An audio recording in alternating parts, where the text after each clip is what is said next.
Bene, sì, quest'oggi ho un mezzo da sconsigliarvi assolutamente. Eccoci nel video. Ragazzi, in questo nuovo video oggi vi sconsiglio questo mezzo proprio tassativamente perché purtroppo AliExpress vende le cose che il 90%, a mio parere, fanno schifo. Dovete stare molto attenti. Se lo presento, l'ho già fatto l'unboxing tempo fa, l'avevo usato qualche mezzo, qualche test di carico e poteva andare bene, ma sono questi piccoli dettagli che ti rovinano tutto. Qui abbiamo il VPL B36-3, ma non ci interessa veramente nulla. Parliamo dei dettagli, vi do una panoramica generale, poi vi dirò il perché non dovete acquistarlo. Cominciamo dal rimorchio o pianale ribassato. Io l'ho acquistato per un semplice motivo, perché questo pianale aveva un movimento che ci faceva abbassare questi piedini per poter agevolare la salita dei nostri mezzi. Allora, all'inizio tutto bene, abbiamo qui sotto un servetto che funzionava e ci faceva muovere questa parte qua. Come voi notate è tutta plastica, di conseguenza, come volevasi dimostrare, si è rotto, per cui un punto a sfavore. Ruote e linee oscillanti aiutano abbastanza nel movimento, ma io ho dovuto mettere tutti questi supporti perché lui non portava più di 3 etti. Così, con questi supporti messi in questa maniera, riusciamo a portare circa 4 kg senza problemi. Però va bene, stiamo esagerando, è un giocattolo, sì, ok, però non pretendere che io prenda un mezzo del genere, oppure sottolinealo che ha una portata X, non posso oltrepassare, di conseguenza non l'avrei mai preso. Per cui rottura dei piedini esterni, dettagli che si staccano facilmente, entra un mezzo, purtroppo si distruggono. Mi si è rotto facilmente, tagliato, non so per quale motivo, il cavo qui sotto, e questi piedini, vedete, molto duri. E qua possiamo dire che già il pianale è fatto per mezzi di 1, 2, 3 etti, massimo 1 chilo. Se non lo rinforzate, avete visto? Cioè io ho solo premuto e sceso, alzando 0.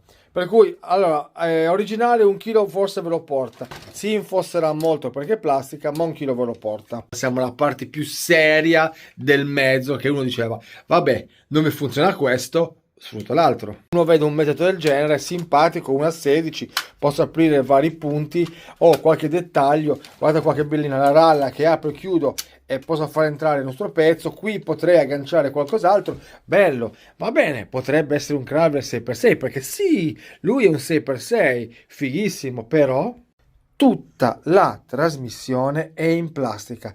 Io ho fatto leggermente uno sforzo. Come voi sapete, qua dentro nei giunti c'è passatemi il termine, un pezzo quadrato con dei pernetti per unire i due giunti e far sì che quando si muovono il giunto possa muovere in modo diverso e non bloccarsi. Qui mi si è spaccato, è uscito fuori perché questa parte qui del giunto è veramente delicata. Io mi dico, che cosa mi stai a mettere le balestrine in questo finto metallo leggero, quando la cosa più importante per me sarebbero i giunti, sarebbe la parte che ho più trazione e dovevo avere maggior resistenza. Invece lo giro mi si è rotta, per cui mi andava solo la trazione anteriore, 2 ruote, e 4 posteriori non si muovevano neanche a picco. L'ho ritrovato, l'ho rimontato, l'ho riperso perché la plastica, se va sotto sforzo, si surriscalda, si deforma, per cui diciamo che il mezzo in questo modo può andare così. E dopo averlo rotto dice, cavolo, cioè era bello, qui avevamo l'attacco per la corrente, ralla in movimento, ruote di scorta utilizzabili, anche la parte del movimento delle sospensioni, anche se non sono sospensioni ma balestrine in metallo leggero, cioè vedete come si muovono, avevamo un buon movimento anche nel terreno. Però mi vai a rovinarsi su questo, è tutta plastica pura, che se io dovessi mai sforzare qua, ragazzi, lo spacco, sicuro che lo spacco. Poi uno mi dice, sì, ho speso 60-70 euro su AliExpress, non posso pretendere. No, non è vero, perché anche gli Uina, mezzi da lavoro, costano circa le volte su 60-70 euro per trasporto terra e movimento, non si rompono così facilmente, e sono un 4x4, non un 6x6, ma non importa, scusate, un 6x4, perdonatemi, però hanno la parte interessante, cioè quella di trasmissione molto più resistente, che alla fine sostanzialmente il mezzo deve camminare, per cui la parte che deve essere resistente è il movimento, non ci va tanto. Poi nel complesso era anche fatto bene, luci anteriori, cioè era simpatico, niente suono, niente suono, cioè anche di un peso, vabbè, mezzo chilo neanche scarso, però diciamo, per uno che non può pretendere iniziare con mezzi e soprattutto con pianali costosi, con questo e mezzi Uina poteva anche arrangiarsi.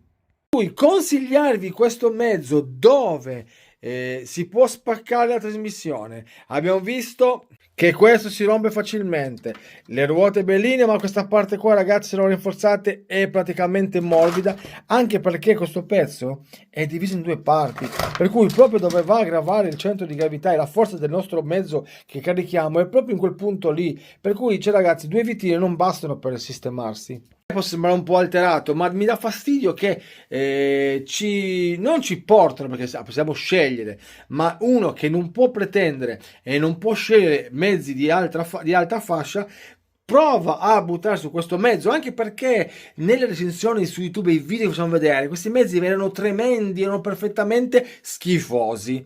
Di conseguenza, ragazzi, voto per questo mezzo praticamente lo 0. Lo 0 perché ti si rompe, come ho detto prima, il pianale, lo usate come clave, no, neanche come scala, come clave, niente, perché se sforzi troppo lui si guasta. E cosa risolvi? Un bel niente. Purtroppo è uno dei tanti mezzi che su AliExpress noi vediamo, come anche mezzi tipo Movimento Terra, russo, escavatori, che per cui devo fare attenzione. Questo ho avuto la sfortuna di averlo io, per cui di sconsigliarvelo, almeno sapete cosa andate incontro. Allora, se uno dice io uso il mezzo in una maniera più delicata, ok, ma se devo usare un mezzo che dovrebbe essere da lavoro e portarmi mezzi sopra o materiale, ragazzi, senza offesa, questo qua praticamente è una cagata pazzesca, proprio praticamente è pessimo.